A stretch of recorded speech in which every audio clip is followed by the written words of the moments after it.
जय हिंद साथियों, positive news के सेगमेंट स्टार कलाकार में आज हम आपकी मुलाकात एक ऐसे कलाकार से कराने जा रहे हैं जो कि मल्टी टैलेंटेड है।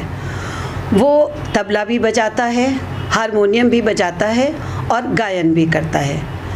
उसका नाम है शुभ और वो 7वीं कक्षा का छात्र है। आइए शुरुआत करते हैं उसके तबला वादन से। 3 ताल बजा के दिखाऊंगा पहले तो।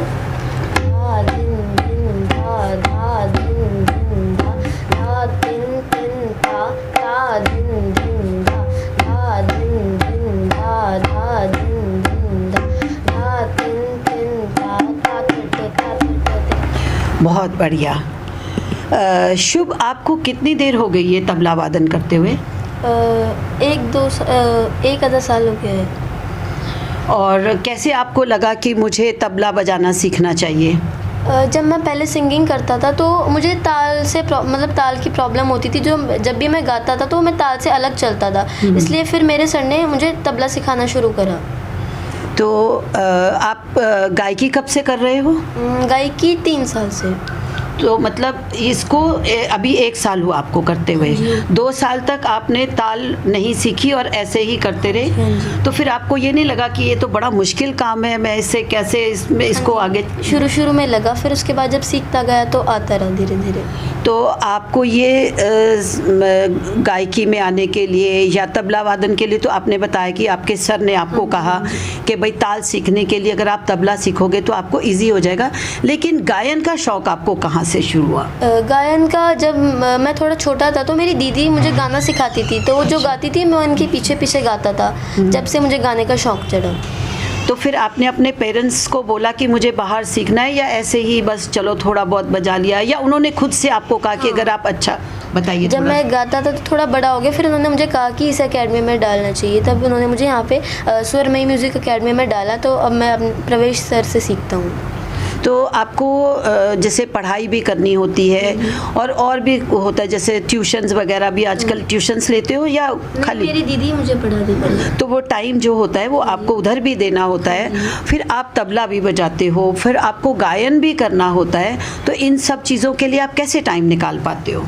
मैं मतलब एक शेड्यूल है मेरा, उसमें मैं सुबह के टाइम पढ़ाई करता हूँ, फिर दोपहर के टाइम सिंगिंग, फिर शाम को एकेडमी, फिर उसके बाद सिंगिंग करता हूँ मैं। तो आप खेलने नहीं जाते अपने दोस्तों के साथ? बिल्कुल भी आपका मन नहीं करता? नहीं, पहले करता था, अब नहीं करता मन। मतलब आपको खेल से ज़्यादा इसमें इंटरेस्ट आने लगा है। और कभी आपको ये लगे कि अरे आज कहीं जाना है और तबला नहीं बजाया या गायकी नहीं करी, तो ऐसे मन में आता है कि अरे आज मेरा दिन वेस्ट हो गया या मुझे कुछ अच्छा सा नहीं, ऐसी फीलिंग आती है कभी? जी, कभी कभी आती है। तो तो फिर जब मैं कभी बाहर जाता हूँ और नहीं बजा पाता तब ऐसा लगता है।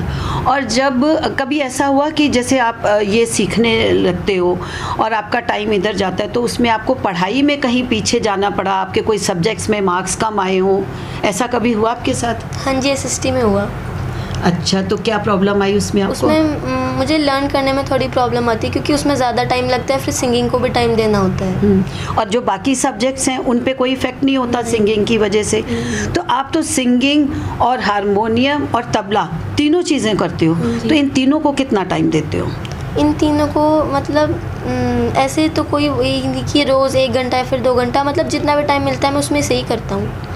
मतलब तीनों चीज़ों को एक दिन या एक ही दिन में तीनों चीज़, वो किस तरह से आप बैलेंस करते हो?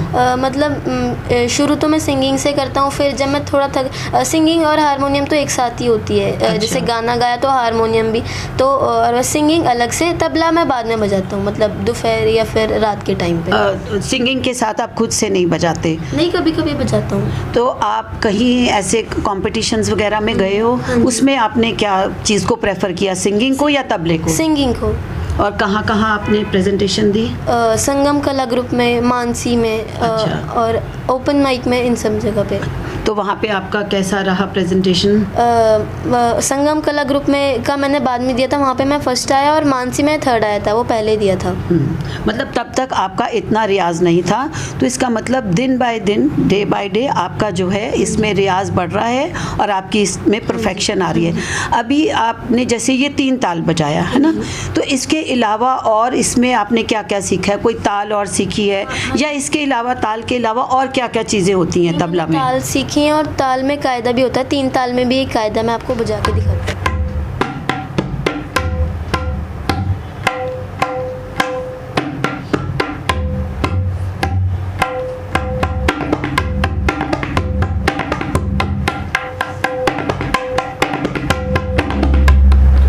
बहुत बढ़िया।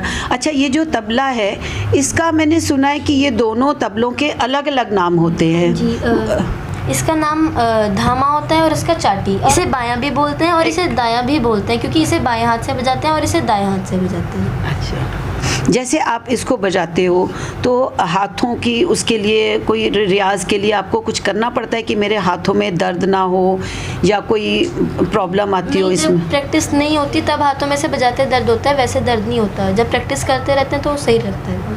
तो जैसे आपके मार्क्स अगर सोशल स्टडी में कम आए तो फिर आपको लगा नहीं कि भाई इसको थोड़ा कम करे, उसमें भी मार्क्स लाऊं, या मेरी पोजीशन पे कोई स्कूल में फ़र्क पड़ता है? नहीं, इसका टाइम उतना ही रहता है, बस उसका थोड़ा और कहीं से कम होके उसका और बढ़ जाता है। मतलब आप इन चीज़ों को बहुत अच्छे से बैलेंस कर पा रहे हो, तो डेफिनेटली इसीलिए घर में भी सब आपका सपोर्ट करते होंगे, क्योंकि आपने पढ़ाई में भी पूरा उतना है, और स्कूल में भी आपको इस वजह से कुछ प्रेफरेंस मिलती है कि भाई ये तबला भी बजाता है और वो जी, मैं स्कूल में हर जगह पे पार्टिसिपेट करता हूँ। सब टीचर्स मुझे ही बोलते हैं सिंगिंग के लिए। तो इसलिए आप म्यूज़िक की वजह से आपकी स्कूल में भी एक अलग पहचान है और अपने शहर में अलग अलग संस्थाओं में भी आपने इसकी वजह से अपनी पहचान बनाई। अच्छा, एक शुभ, मुझे एक बात और बताइए, जैसे आपने गायन के साथ हारमोनियम भी सीखा, तो हमने देखा कि ज़्यादातर लोग उसके साथ हारमोनियम नहीं बजाते, सिर्फ वो सीखते हैं, गायकी सीखते हैं। तो आपने इसके साथ साथ जैसे ये हारमोनियम भी, ये आपको लगा कि खाली गायकी और ये हो गया, अब उसमें भी क्यों जाऊं, या आपको क्यों लगा कि चलो हारमोनियम भी सीख लेते हैं? हारमोनियम का यूज़ वैसे क्लासिकल सिंगिंग में नहीं होता। मैं क्लासिकल सिंगिंग सीखता हूँ, पर लेकिन इसे जैसे कोई सॉन्ग गाया, फिर गज़ल, भजन, इन सब में हारमोनियम का यूज़ होता है। तो आप जो गायकी है उसमें कोई एक स्पेशल लाइन चुनना चाहते हो कि मुझे सिर्फ क्लासिकल में जाना है, या मुझे कोई इसमें आगे चल के कुछ और करना है? वो आपने कुछ अपना एम बनाया अभी तक? क्लासिकल सिंगिंग ये सभी बस। तो इसमें क्लासिकल सिंगिंग में आप आगे जाके कोई बहुत अच्छा गायक बनना चाहते हो? हाँ जी। या इसके साथ साथ आप ये चाहोगे कि जैसे आपके सर और बच्चों को सिखा रहे हैं, मैं भी और बच्चों को इसकी शिक्षा दूं? आपका ये भी मन करता है या सिर्फ इसको? नहीं करता है, ये भी मन करता है, पर लेकिन सिंगिंग इसमें ज़्यादा वो करने का मतलब इसे कंटिन्यू करने का मन करता है। किसको कंटिन्यू? सिंगिंग को, क्लासिकल सिंगिंग को। और फिर आप ये बाकी चीज़ें छोड़ दोगे साथ में? नहीं छोड़ूंगा, इन्हें भी बजाता रहूँगा। तो मतलब आप कोशिश ये करोगे कि जब आप गाओ तो खुद तबला बजाओ या खुद हारमोनियम बजाओ? आपका मतलब इस तरीके है कि जैसे और जगह तो ऐसे होता है ना कि गायकी को कुछ भी करो तो इंस्ट्रूमेंट सब लोग दूसरे बजाते हैं, है ना? तो आप ये चाहते हो कि इंस्ट्रूमेंट भी आप खुद बजाओ और आप गायकी भी खुद करो? नहीं, जब मैं खुद गाता हूँ, मतलब और कोई नहीं होता तो मैं खुद ही बजाता हूँ, पर लेकिन जैसे कोई कहीं पार्टिसिपेट करा वहाँ पे तो कोई और ही बजाएगा, वैसे मैं ही गाऊँगा सिर्फ। नहीं, तो वहाँ पे आप नहीं बजाओगे? नहीं। उसकी वजह? जब वहाँ पे तो मुझे सिर्फ सिंगिंग करनी है, सिंगिंग पे ज़्यादा फोकस करना है। तो जब आप कहीं पे गाते हो तो क्या आपको ये नहीं लगता कि मैं खुद से ही तबला बजाऊं या मैं खुद से हारमोनियम उसको खुद ही साथ बजाऊं, जब आपको इतना बजाना आता है अच्छे से? तो नहीं, जब मतलब मैं कहीं पे गाता हूँ तो अगर रिक्वायरमेंट है तो मैं खुद बजा सकता हूँ, पर लेकिन जब मैं कहीं भी परफॉर्मेंस देता हूँ तो वहाँ पे ऑलरेडी म्यूजिशियंस होते हैं, तो इसलिए बस मैं सिर्फ गाता ही हूँ वहाँ पे। ठीक है। और वैसे भी आपका शौक भी ज़्यादा गायन में ही है ना? तो जो आपके साथी, जो मित्र हैं, फ्रेंड्स हैं, जो आपकी उम्र के बच्चे हैं, आप उनको कुछ कहना चाहोगे? मैं बस इतना ही कहना चाहूँगा कि जिस भी चीज़ में हमें इंटरेस्ट होता है हमें ज़्यादा टाइम उसी में देना चाहिए और अपनी हर चीज़ को बैलेंस करके चलना चाहिए पढ़ाई के साथ साथ। और ज़रूरी नहीं है कि अगर हम अपने टैलेंट पे ही ज़्यादा फोकस कर रहे हैं तो हमारा खेल में ज़्यादा वो होगा। ज़रूरी नहीं है, हम अपने टैलेंट को भी वो कर सकते हैं। मतलब आपका ये है कि जैसे आजकल पेरेंट्स को सबको ये लगता है कि सबसे पहले पढ़ाई है और होनी भी चाहिए, है ना। तो भाई अगर हम ये साथ में इंस्ट्रूमेंट वगैरह करते हैं, अगर हम अपना टाइम टेबल, अपना डिसिप्लिन कर लें सारी चीज़ें, तो हम हर चीज़ बहुत अच्छे से बैलेंस करके चल सकते हैं। उसमें पढ़ाई हमारी डिस्टर्ब नहीं होगी और हम अपने शौक़ भी पूरा कर सकेंगे। किसी अपने पेरेंट्स को, अपने गुरुजन को, किसी को भी आप कुछ और कहना चाहोगे? मैं अपने सर को, प्रवेश चौधरी सर को ही, और अपनी दीदी मम्मी को थैंक यू कहना चाहूँगा कि उन्होंने मुझे मतलब सिंगिंग में वो करा, आगे बढ़ाया मुझे सिंगिंग में। बहुत अच्छा लगा शुभ हमें आपसे आज बात करके। और इससे पहले कि हम आपसे आपके गाने की 2 लाइनें सुने, आप अपने पॉजिटिव न्यूज़ के माध्यम से आप किसी को कुछ अगर कहना चाहते हो, अपने गुरुजनों को, अपने परिवार के लोगों को, तो आप अपना ये संदेश उनको पहुंचा सकते हो। मैं अपने सर को थैंक यू कहना चाहूँगा, प्रवेश चौधरी सर को, क्योंकि उन्होंने मुझे आगे मतलब इसमें इतना वो सिखाया, सिंगिंग सिखाई, और अपने पेरेंट्स को, सबको मैं थैंक यू कहना चाहूँगा। चलिए, अब आप अपने गायकी से हमें रूबरू कराइए, गाने के कुछ।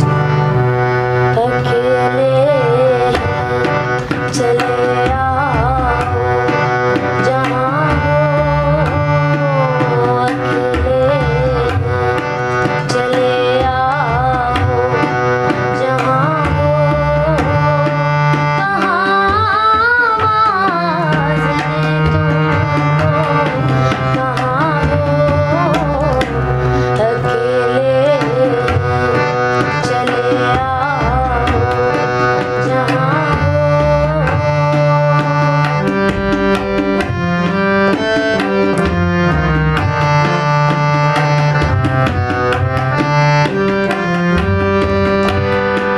तुम्हें हम ढूंढते हैं,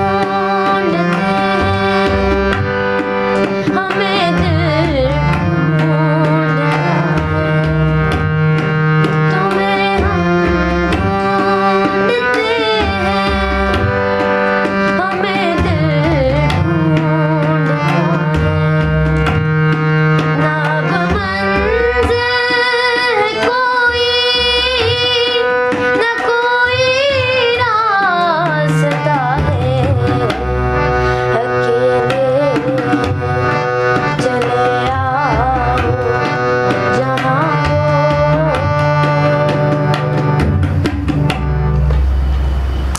बहुत बढ़िया।